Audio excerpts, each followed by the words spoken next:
अच्छा, प्राइवेसी का सम्मान होना चाहिए या नहीं होना चाहिए? बिल्कुल, और स्पेशली महिलाओं से जुड़े मामले में तो प्राइवेसी का सम्मान होना चाहिए। ये जो आज एक टर्म यूज होता है पापराजी, इसमें फोटोग्राफर्स वगैरह होते हैं, पत्रकार वगैरह होते हैं और वो फोटोज क्लिक कर लेते हैं। पावरफुल कैमराज होते हैं, जब जूम होता है तो भाई ऐसा लगता है जैसे बिल्कुल क्लोजअप लिया हो। हार्दिक पांड्या की दोस्त है माहिका शर्मा, जो कि एक मॉडल और एक्ट्रेस है।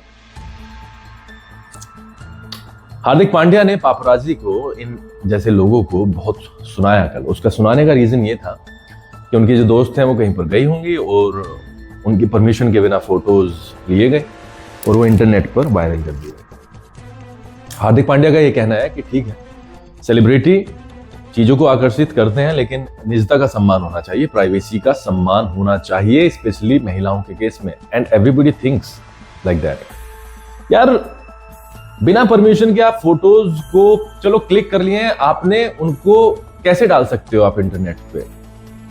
मतलब आप देखो, आपके घर परिवार के महिलाओं के फोटोज लेकर के इंटरनेट पे वायरल कर दिए जाएं, तो यार ये कहीं ना कहीं देखो ठीक बैठता नहीं। सही है, आपका काम होगा, बट यार परमिशन नाम की भी कोई चीज होती है। हमने धर्मेंद्र जी के केस में देखा था। देखिए, मतलब मैं तो वही चीज को कनेक्ट करने की कोशिश कर रहा था कि किस तरीके से मतलब सनी देओल साहब ने उस चीज को टैकल किया और हमने गाली देते हुए सुना सनी देओल साहब को, जब उन्होंने एक वर्ड का इस्तेमाल किया पापराजी के लिए, जब वो फोटो क्लिक कर रहे थे। और उसके बाद में हमने हरिद्वार में जब शायद अस्थि विसर्जन का काम हुआ, तब भी हमने कुछ स्पैट देखा सनी देओल साहब का एक पत्रकार के साथ में। बट हम हार्दिक पांड्या पर वापस आते हैं। हार्दिक पांड्या ने बहुत ठीक किया है, आवाज उठानी चाहिए, उठाई जानी चाहिए, और इन लोगों पर थोड़ी सी तो लगाम लगनी चाहिए जहां की कैमरा लेकर के पहुंच जाते हैं। हालांकि कहा यह जाता है कि सेलिब्रिटी ने फोन करके, पीआर स्टंट होता है, उन्हें फोन करके ही बुलाते हैं, उसके बाद में ये एक्टिंग करते हैं कि भैया आप कैसे आ गए यहाँ पे।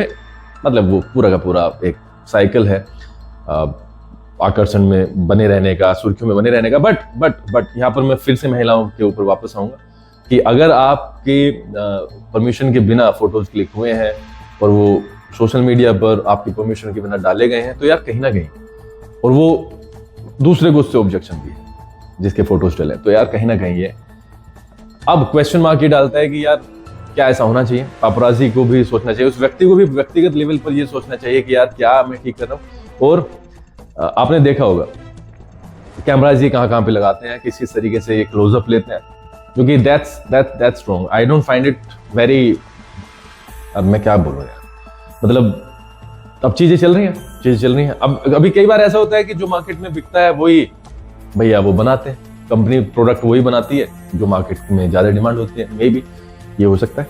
बट हार्दिक पांड्या ने जिस तरीके से साउथ अफ्रीका के बॉलर्स की कल खबर ली है, उससे पहले उन्होंने पापराजी की खबर ली थी।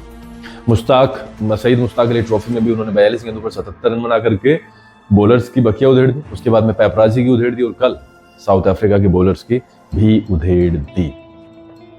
हम सभी जानते हैं कि वो माहिका शर्मा के साथ है और चोट से उबर करके वापसी की है उन्होंने, और भारत को पहले T20 में जिताने में सबसे बड़ा योगदान अगर किसी का रहा है तो वो रहा है हार्दिक पांड्या का। वेल सेड हार्दिक पांड्या, मेरा तो बिल्कुल खुला सपोर्ट आपको है, और आप जैसे और भी लोग सामने आने चाहिए ताकि महिलाओं के लिए प्राइवेसी जो है वो पहले नंबर पे रहे। और हम आए दिन बहुत सारी चीजें देखते रहते हैं, बट कल की जो आपने पारी थी, जो खेली आपने, वो फैंटेस्टिक थी। ऐसा लगा जैसे एक साइड अगरकर साहब हो गेंद की, दूसरी साइड गंभीर साहब हो, और सिर्फ आप ये कह रहे हैं कि भैया मुझे चोट कब लगी थी, मुझे चोट लगी और मुझे पता नहीं था, आपने किस बेसिस पे मुझे बाहर किया। लोगों को तो ये बताया कि चोट लगी थी, but I was fully fit.